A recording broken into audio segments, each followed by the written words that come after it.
This is the Florida Maquis Patreon channel. Roundtable Sunday. If you are here, you are at the $15 level. Today's video is going to be something that I could probably only get away with doing on Patreon.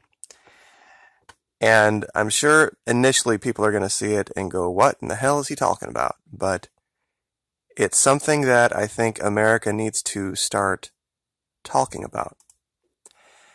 You see, we do this dance every 8 years, 4 years or whatever, this whole election dance thing, where we lurch from one side of a political spectrum to another.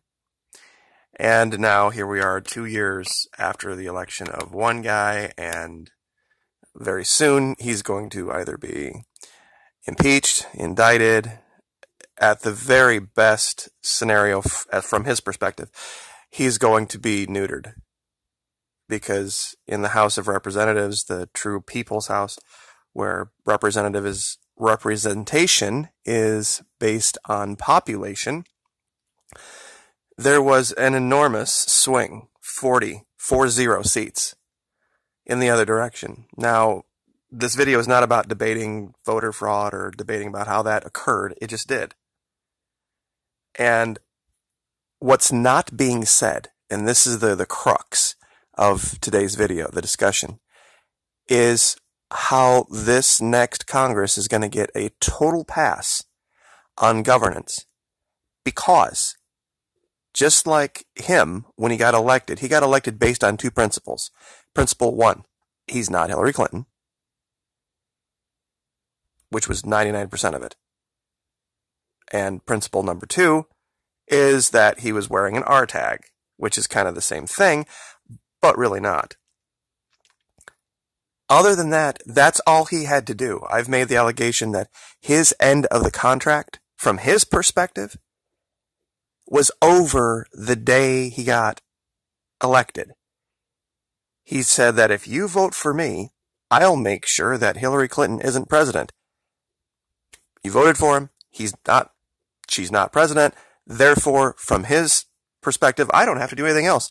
All I have to do is sit here and be not Hillary Clinton.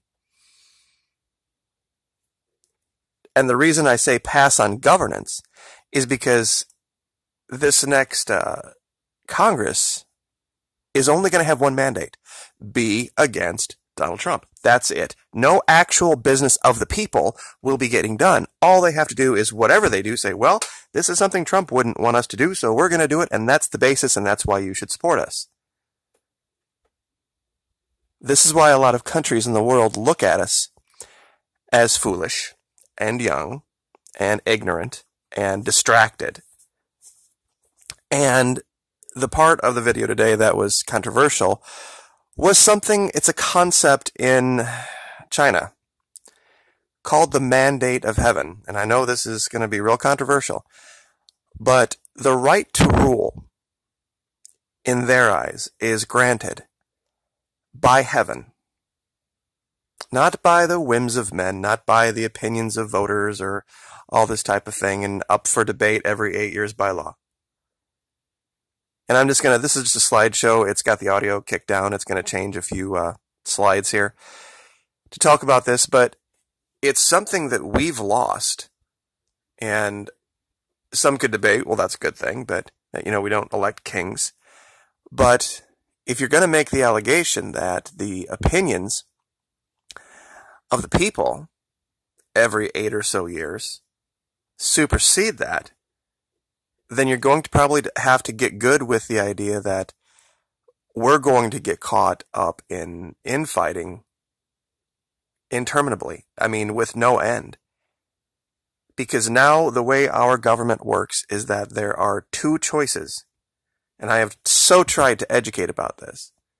It was such an amazing thing for me to see people know that there was a ballot out there with 4 names on it who would literally sit there and say, hey, we only had 2 choices.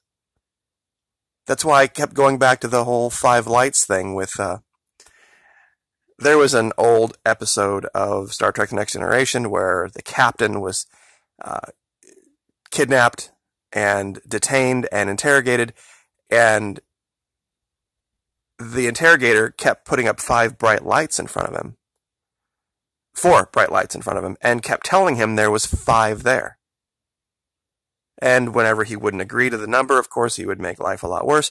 Well, eventually, when you do that to a human being, you can make them believe up is down, left is right, good is bad.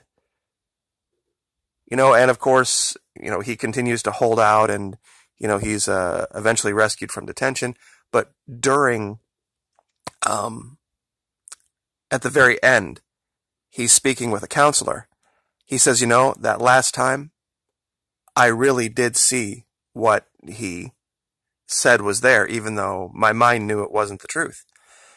This is what is now happening in our media and happening in our country, is that there is a truth and a reality that exists on the ground that can literally be seen, and people, somehow their minds have become so manipulated that they will tell you the exact opposite is true. I think it's one of the fundamental reasons that people believe in flat Earth. I really do. I think that psychological operation was a test bed to see, can we do this?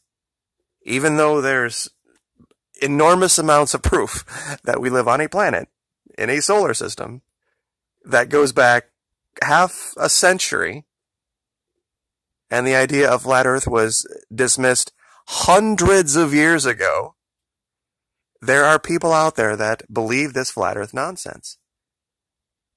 It shows the power of psychological operations, the power of the media.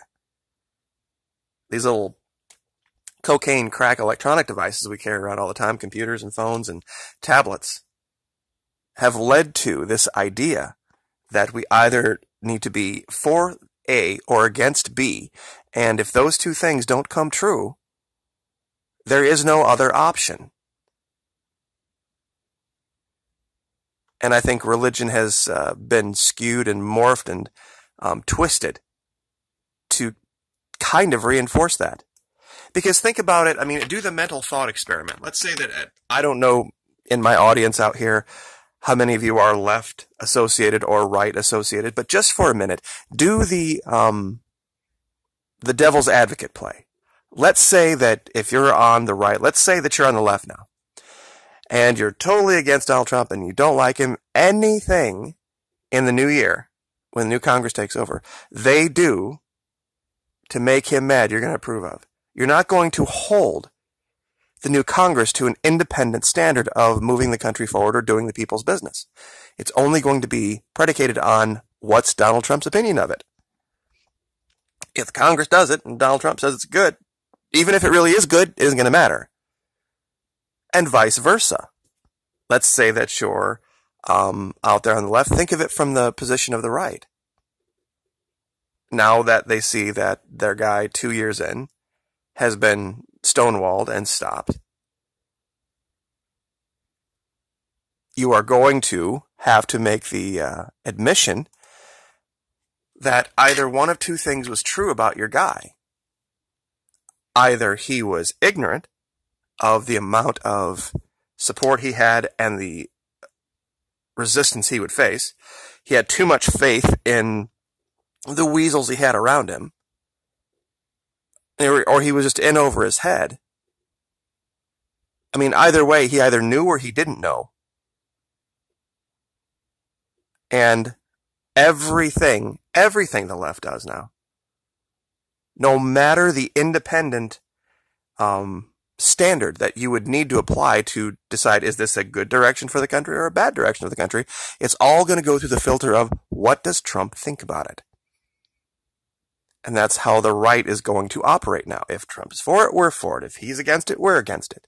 There's no more independent governance. There's no more, and I hate to say it, there's no more mandate from heaven. There is no more governance in this country that isn't predicated around one man, and the Bible warned of this. Righteousness is now subjective. And that's a little terrifying, to be truthful. To be one of the few voices out here saying, hello, wait a minute, what happened? Where did right and wrong go? Now, right and wrong is just subjective based on your perspective. But we'll leave it there. I'm sure that'll probably get some good discussions going in the comments. Like, share, subscribe. Thank you so much. We'll see you next time.